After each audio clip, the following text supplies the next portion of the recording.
Hindi आशुलिपि dictation संकलन start. वैसे तो भारत एक विकासशील देश है जहां पर 1/4 से अधिक जनसंख्या निर्धन रूप से जीवन व्यतीत कर रही है।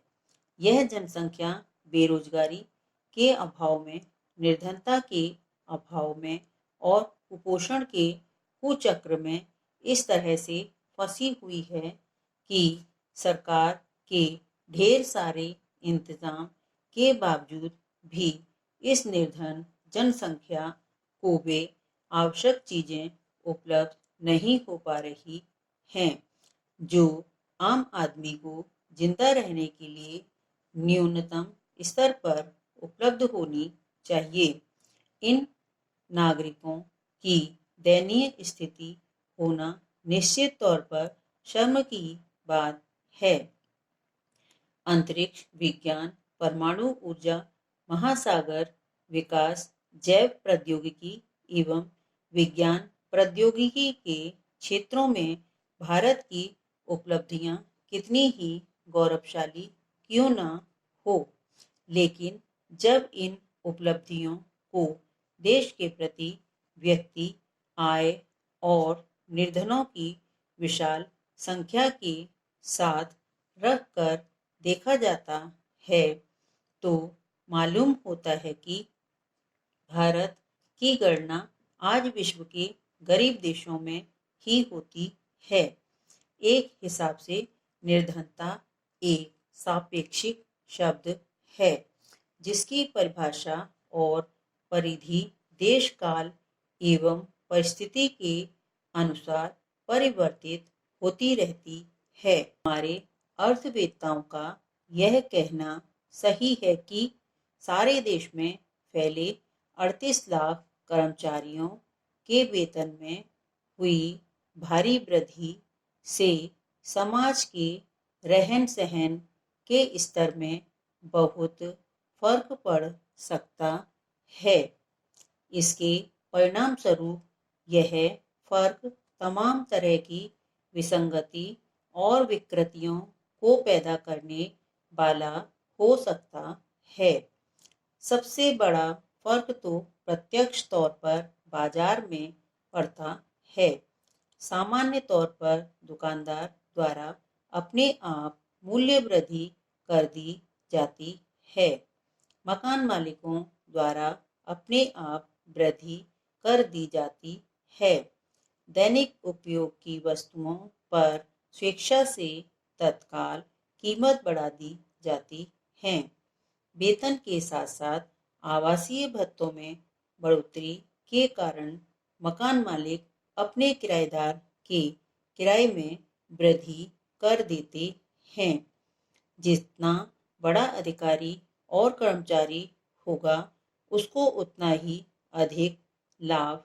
वेतन आयोग ने इसी सिद्धांत के आधार पर वेतन वृद्धि की सिफारिश की थी जिसे सरकार ने स्वीकार कर लिया है।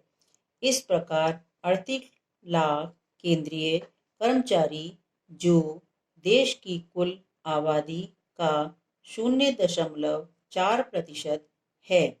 इस बढ़ोतरी से सरकार पर पड़ रहे बोझ को पूरा देश उठा रहा है, जबकि वेतन आयोग की सिफारिशें संशोधित रूप में लागू हो गई हैं तो ऐसी स्थिति में सरकार पर 7100 करोड़ रुपए का अतिरिक्त बोझ पड़ सकता है।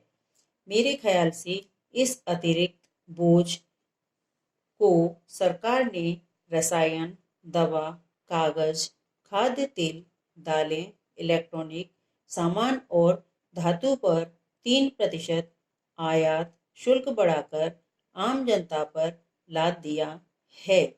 एक तरफ तो विदेश यात्रा शुल्क 2 गुना कर दिया गया है तो दूसरी तरफ योजना गैर योजना खर्चों में 5-5% की कटौती कर दी है।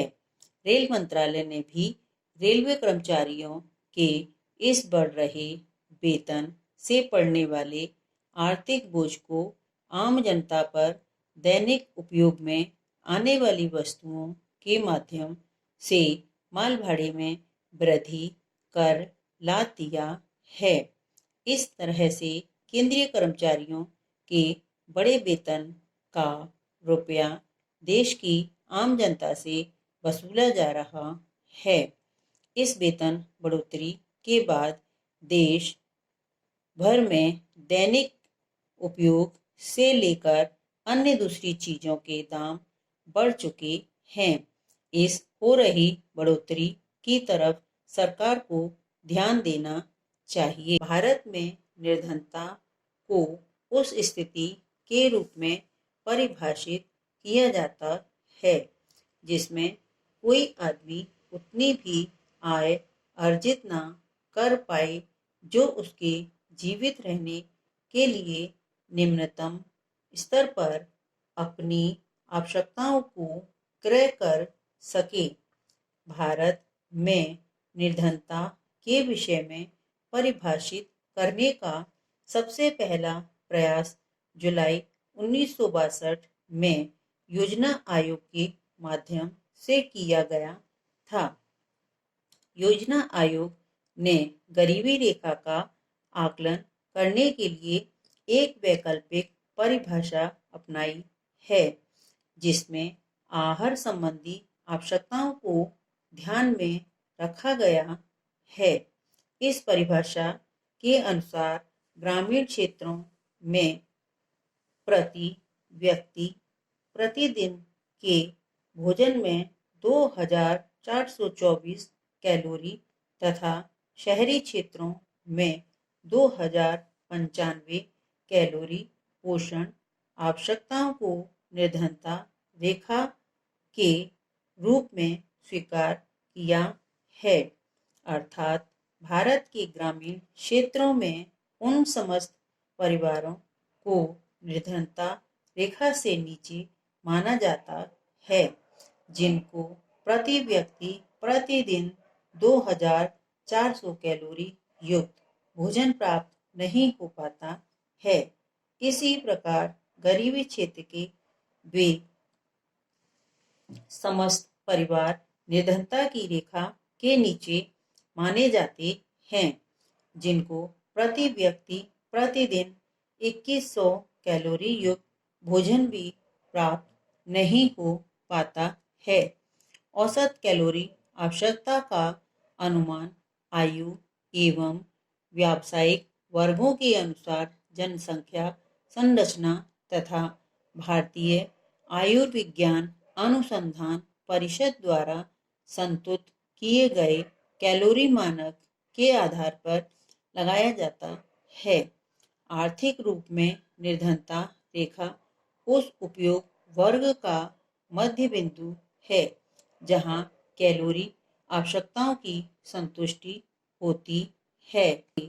देश में गंभीर आर्थिक और सामाजिक असंतुलन उत्पन्न होने का खतरा पैदा हो गया है। संभवतः इस वेतनमान की सिफारिश से देश की आबादी जिसमें से 38 लाख केंद्रीय कर्मचारी कार्य कर रहे हैं वे इस सिफारिश से लाभान्वित होने जा रहे हैं, लेकिन उसका खामियाजा पूरे देश के लोगों को भुगतना पड़ेगा। हिंदी डिक्टेशन के लिए एक्सप्लोर स्टेनोग्राफी चैनल को लाइक करें, सब्सक्राइब करें, बेल आइकन को प्रेस करें और वीडियो को शेयर करें।